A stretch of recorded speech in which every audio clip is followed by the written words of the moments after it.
болду, ишенбей калды. Эми биз не дегибиз келип атат, эми кийинки жылы окуучулар уже бизге окшогон студенттер алдам калбасын депчи.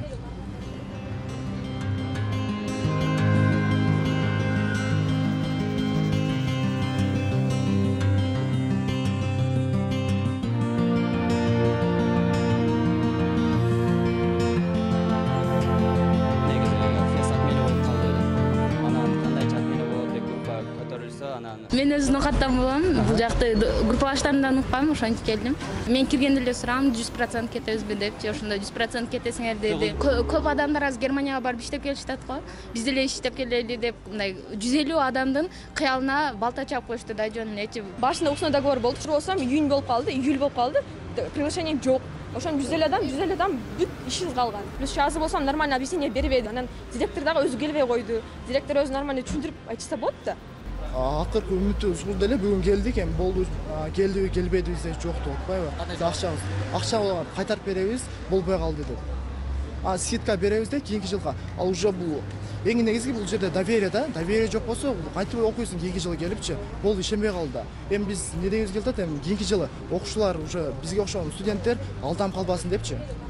Биздин убактыбыз кеткен, биздин акчабыз кеткен, эчтеке эмес. Биздин ата-энебиздин үмүтүн актай албай калдык да. Ичим аябай неме болуп атат. Кадимкидей ыйлагым келип, ишенсеңиздерчи.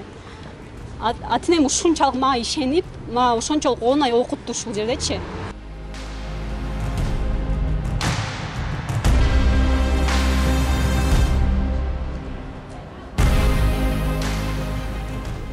Мен эжекеңердин көзү болом, Мээрим эжекеңердин. Директордун көзү болом. Директоруңар азыр декретте. Ошого келе албай атат. Келем десе да мен жөнөтпөйт аманы. Вообще өзү да стресс болуп, азыр вообще кыйналып атат. Бул жерге уже 6 жыл, 5 жыл болду, 5-6 жыл болду. Буга чейин канча? Буга чейин бар жок студент кеткен. Уруксат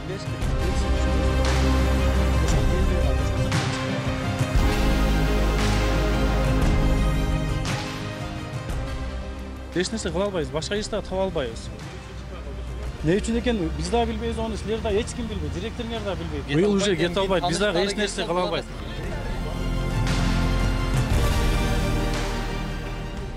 Азыр барыңар келип недовольны болтосуңар, силер алган немецкий знанияңар эч качан калбайт. Мен өзүм лично окуучуларыма айттым, алар түшүнүштү. Бул немецкий силер менен знания болуп, силер менен жүрөт. Кийин келечегиңерде керек болот. Ошондо жакшы окуп койгон кемин дейсиңер.